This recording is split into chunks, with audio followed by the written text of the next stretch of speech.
నిండు శూలాలైన గర్భవతి అయిన భార్యని అడవిలో వదిలేసి రావడం కరెక్ట్ అని ఒప్పుకోవాలి జై శ్రీరామ్ అంటున్నాం అంటే. మరి ఆ కొడుకు జై ఎల్లమ్మ జై పోషమ్మ అనడు ఆ జై శ్రీరామ్ అని అనుమనేటోడు.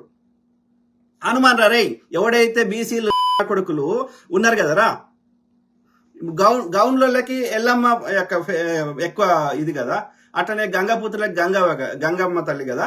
సో ఈ తల్లులని జై గంగమ్మ తల్లి, ఓకే, జై ఎల్లమ్మ తల్లి, జై పోషమ్మ తల్లి అని ఒక ఆర్య